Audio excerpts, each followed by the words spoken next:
Have you ever looked at the person you love, inside the same home you share, and suddenly felt like you were talking to a stranger? Have you ever wondered whether love can survive the quiet days, the misunderstandings, and the tiny cracks no one dares to mention? In this video, I'll share a true story from my life in the United States. How my marriage almost fell apart, and how love unexpectedly grew through the very challenges that nearly broke it. When one question shakes a marriage. Imagine this. You're standing in your kitchen in the middle of a perfectly normal Tuesday morning, holding a cup of coffee that's already gone cold, and suddenly a question drops into your mind like a stone into a still lake. Are we still okay? It's the kind of question you never ask out loud because you're afraid of the answer. Yet it keeps echoing around your chest like your heart is trying to tell you something your brain refuses to hear. That was me. Right there in my tiny US apartment, with the morning light hitting the countertop in a way that made everything look sharper. Too sharp, honestly. My partner walked past me, said good morning in the soft tone I used to love, and for a split second, the words didn't feel like they belonged to us anymore. They felt borrowed, rehearsed, like two actors performing a scene we'd already done 1,000 times. Only this time something felt off and neither of us remembered the script. Here's the strange part. Nothing dramatic had happened. No screaming match. No broken plates. No grand betrayal. Life had simply become heavy.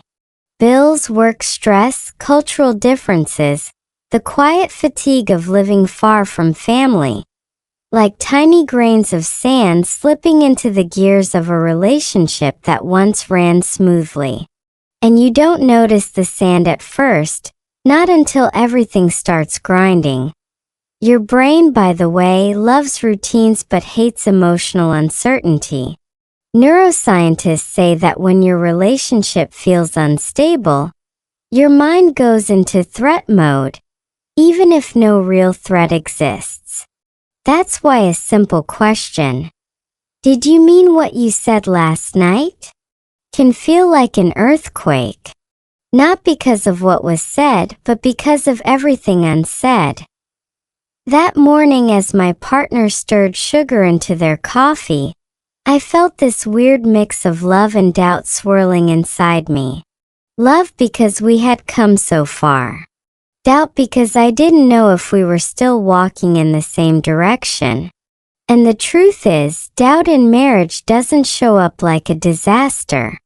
It shows up quietly, like a lamp flickering in a room you thought was well lit. So I stood there, heart racing for reasons I couldn't name, realizing something I didn't want to admit. Even the strongest love can feel fragile when life gets loud. The Moody days in New York. Picture this. New York was loud, busy, dazzling, and somehow it made the silence inside our apartment even louder. You'd think a city that never sleeps would distract you from the emptiness you're trying not to feel, but no. In a place where millions of people breathe, rush, dream, and collide every day, I felt the most alone, sitting 3 feet away from the person I promised forever to. There's something strangely cruel about living with someone you love and still feeling like you're on 2 different islands. We moved to the US thinking it would be an adventure, a fresh start, a chapter where everything would finally make sense. Instead, it felt like we had walked into 2 separate stories that happened to share the same address. Some mornings my partner would be scrolling through their phone while drinking coffee, and I'd be practicing simple English sentences under my breath. Not because I needed to for language, but because saying things out loud helped me rehearse courage. Isn't that ridiculous? Rehearsing courage in a marriage? Yet that's where I was. The weirdest thing is how relationships start slipping apart in tiny, unexciting ways. Not through explosions but through erosion. Through those days when you both come home tired and say, "We'll talk later." Only later never comes. Through the evenings when dinner feels like a routine, not a ritual. Through the nights when you lie next to each other but your thoughts sleep somewhere else entirely. And New York, with its impatient pace and its skyscrapers that look like sharpened reminders of everything you haven't figured out, didn't make it easier. My partner and I walked the same streets, bought groceries from the same corner store, sat in the same living room, but our emotional timelines were hours apart. Your brain, by the way, loves to fill empty spaces with the worst possible ideas. It's a survival instinct. When communication drops, imagination steps in. And imagination is terrible at staying positive. That's why one quiet evening can suddenly feel like the beginning of the end. One unanswered question becomes a story. One tired sigh becomes a sign. One missed hug becomes evidence. I remember one Sunday afternoon when we were supposed to go out for a walk. I asked, "Are you ready?" My partner said, "Give me a minute." 1 minute turned into 20, then 40. Then we went nowhere. It wasn't a fight. It wasn't a problem. But inside me, something small collapsed like a chair with one loose screw finally snapping. Looking back, it wasn't about the walk. It was about the distance we didn't know how to name. Distance doesn't show up as miles. It shows up as silence you pretend not to notice. And that was New York for us. Beautiful, chaotic, and quietly breaking us apart in ways we didn't see coming. Misunderstandings begin with one small word. Here's a strange truth no one tells you about marriage. It's not the big arguments that shake you. It's the tiny misunderstandings that sneak in like dust under a door. They look harmless. Until one day you're standing in the middle of your living room wondering how something so small managed to bruise something. So it all started with a single word. Isn't that wild? One word. Not even a dramatic one.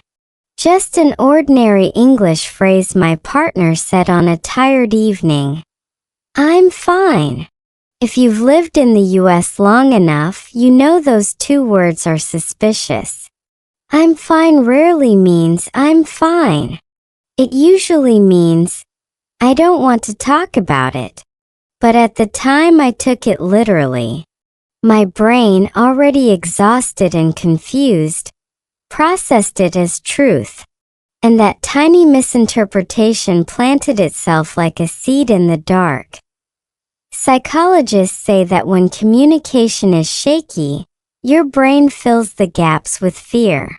It's a survival mechanism. Your mind would rather assume the worst than sit in uncertainty.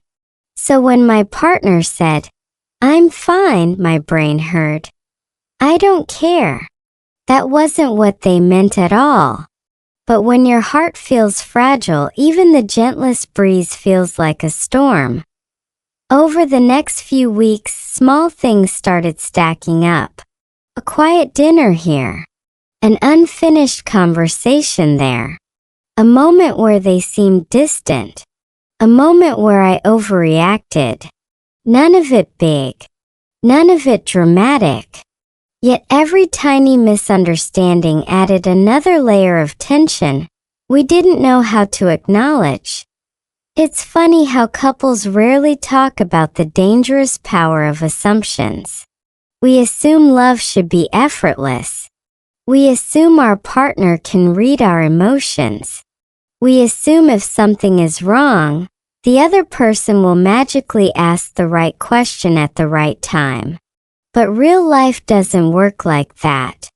Real life gives you awkward pauses, exhausted evenings, and two people trying their best while accidentally hurting each other anyway. One night, I said.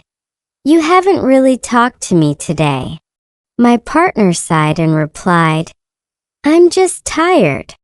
But because my chest was already carrying weeks of unspoken fear, it didn't sound like, I'm just tired.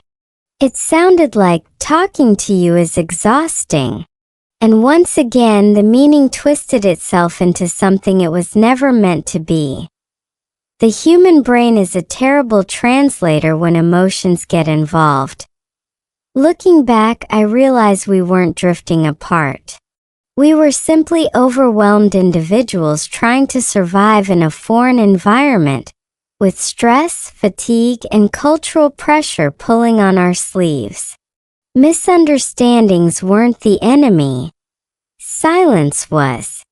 And silence, if fed long enough, becomes a storyteller that lies to you with a straight face. That was the beginning of the slow unraveling. Not a fight. Not a betrayal. Just a single word that carried more weight than either of us realized. The night I walked out over a single word. You know those nights when the air feels heavier than usual, like even the walls are holding their breath? That was the night everything snapped. Not because something dramatic happened, but because one tiny word tipped the balance. It's almost embarrassing how small it was, how harmless it should have been. But emotions don't care about logic. They care about what hurts. It was winter in the US. One of those nights when the cold slips under the door like it's trying to join the argument. We were both exhausted, mentally, emotionally, spiritually. I asked a simple question. Did I do something wrong today?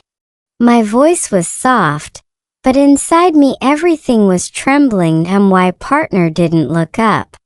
They just muttered, whatever. That word. Whatever. A single flick of the tongue, barely a breath. But it hit me like someone shutting a door in my face. You can learn a language for years and still fail to understand the emotional weight behind certain words. Whatever in English isn't a neutral word. It's a dismissal, a shrug, a quiet knife. And in that moment it felt like the entire marriage sighed and turned away from me. Funny thing? Psychologists say that dismissiveness triggers the same part of the brain activated during physical pain. Your mind literally interprets it as injury. So it's no wonder my chest felt like someone had pulled the floor out from under it. I grabbed my coat. Not because I wanted to be dramatic. Not because I wanted them to chase me. I just couldn't breathe inside a home that suddenly felt foreign. The door clicked behind me, and somehow that sound echoed louder than any argument we'd ever had outside. The streetlights stretched long shadows across the sidewalk. My breath fogged the air like tiny clouds of confusion. I walked without knowing where I was going. The cold became a kind of numbness that felt easier than the storm inside my ribs. Cars passed. A couple laughed as they crossed the street. A man walked his dog with Christmas lights blinking behind him. The world looked normal, annoyingly normal. While my world was quietly falling apart, I sat on a bench near the small park across the street. The one we used to walk through when life felt lighter. And for the first time I realized something terrifying. Love doesn't collapse with a bang. It collapses with a whisper. Sigh. A word said too quickly or too carelessly. A few minutes later my phone buzzed. A message. Where did you go? 5 simple words. No apology. No panic. Just concern. Real concern. The kind that cracked my anger open like ice breaking on a lake. And there, under the dim yellow glow of a street lamp, I felt something shift. Not in them but in me. Maybe this wasn't the end. Maybe this was the moment we stopped pretending everything was fine and finally acknowledged what was breaking. Maybe whatever wasn't a door closing, but a door creaking, begging to be opened properly. The silent moment that changed everything. Silence is a strange thing. It can suffocate you or it can save you. That night when I finally walked back home, silence was waiting for us like a third person in the room. Quiet, patient, refusing to move until we did something about it. The door clicked softly behind me. No one yelled. No one demanded anything. My partner was sitting on the couch, elbows on their knees, staring at the floor like the answer to our marriage was written somewhere between the carpet threads. For a moment, neither of us spoke. And honestly, I was scared to break the silence because words had already betrayed us so many times. You ever notice how your brain starts replaying every mistake you've ever made the moment you sit in silence with someone you love? That's exactly what happened. My mind ran through every misunderstanding, every tired sigh, every moment I swallowed my feelings because I didn't want to start something. Meanwhile, my partner looked like they were carrying the weight of something they didn't know how to say. Finally, they whispered, "I didn't mean to hurt you." Such a simple sentence. No poetry. No dramatic apology. But for some reason, it hit deeper than anything else could have. There's a psychological phenomenon called affective resonance. When your body responds emotionally to someone else's genuine vulnerability. It's why one honest sentence can melt anger faster than 1,000 explanations. And that's what happened. My chest softened like someone had finally turned the oxygen back on. I sat down next to them. Not too close.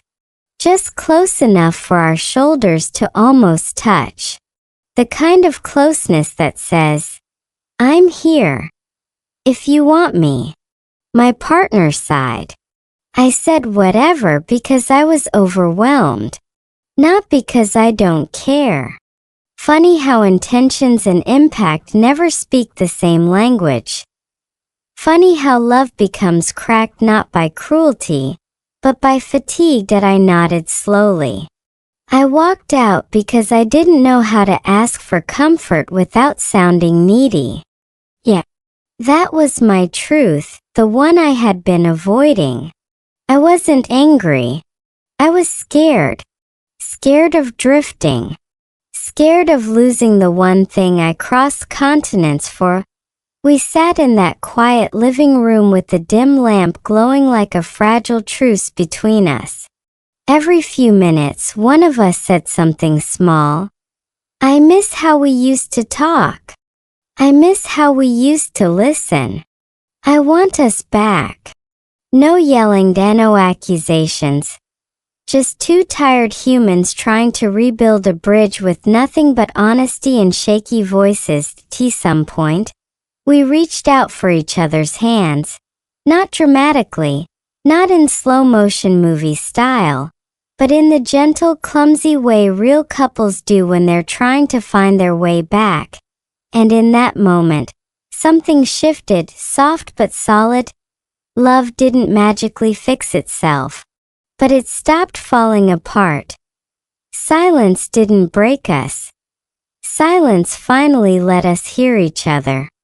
Love grows through the cracks. There's a strange comfort in realizing that every relationship, every single one, has a crack somewhere. People don't like to admit it, but psychologists say the couples who last aren't the ones without problems. They're the ones who stop pretending they're perfect.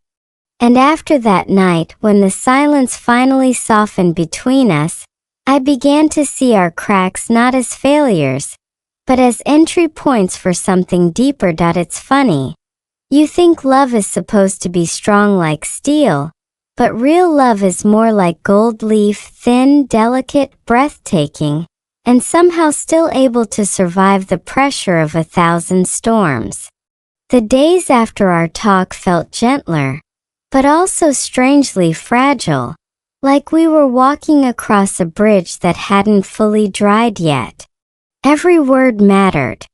Every tone mattered. Even the pauses mattered. One morning, I woke up early to the soft hum of the heater, and I watched my partner sleeping beside me.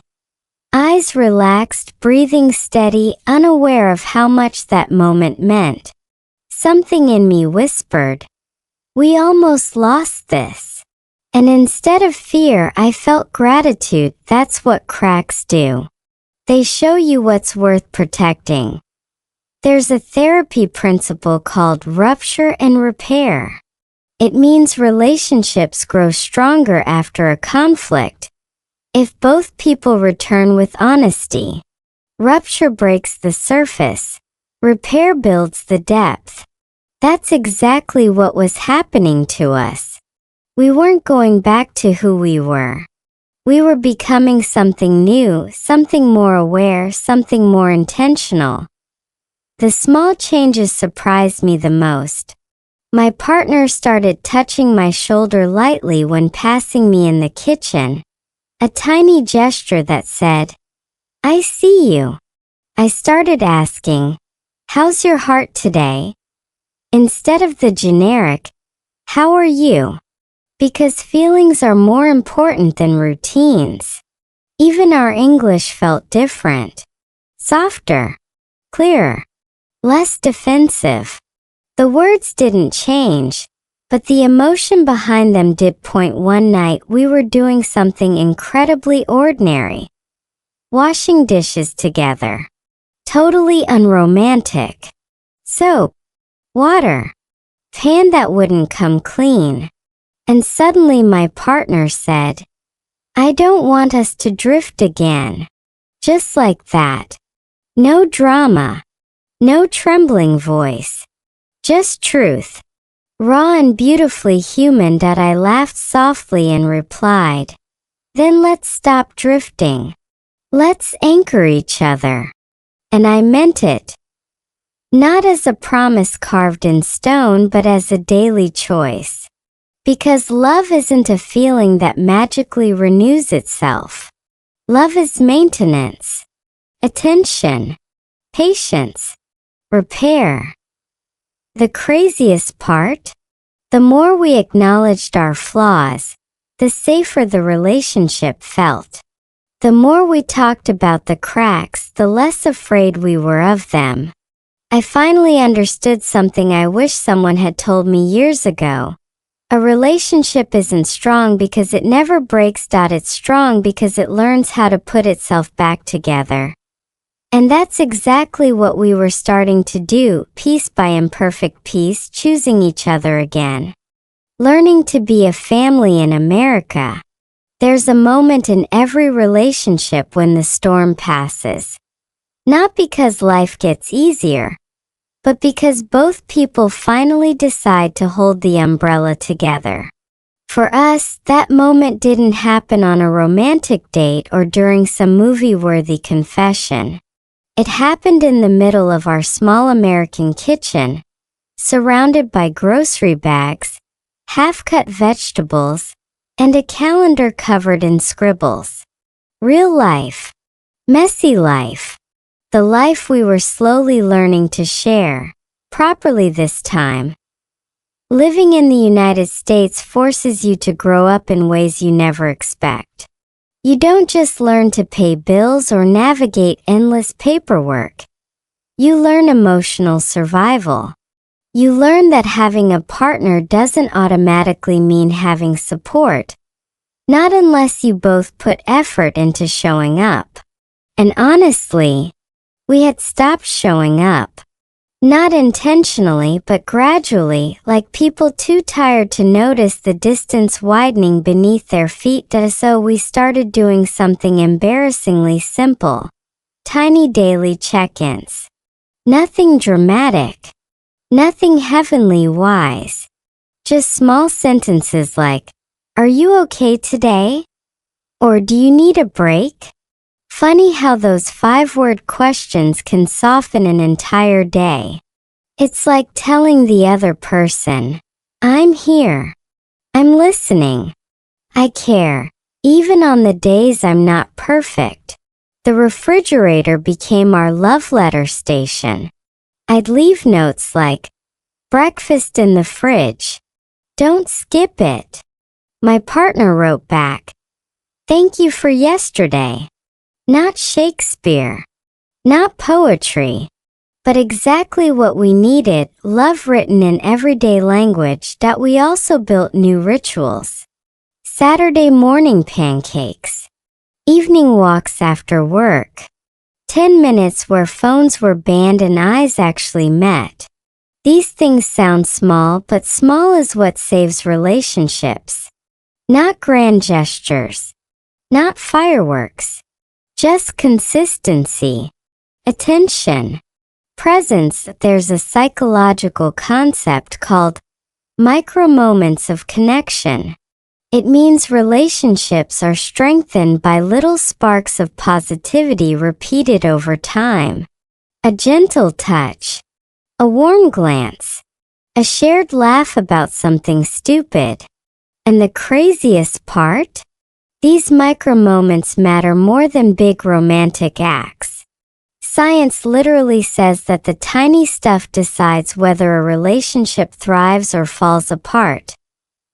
America, with all its noise and speed, became the perfect backdrop for us to slow down, to learn each other again, to build a family not from perfection but from practice.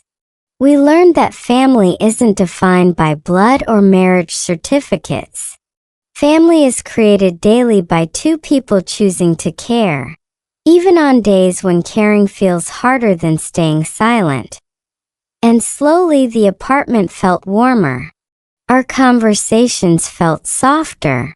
Even the arguments didn't sting as much, because underneath the frustration, there was finally trust again. A sense that no matter what happened, neither of us was planning to leave the room. That's what becoming a family in America looked like for us. Not glamorous, not flawless, but real. Built from grocery lists, awkward apologies, quiet hugs, and the determined decision to stay.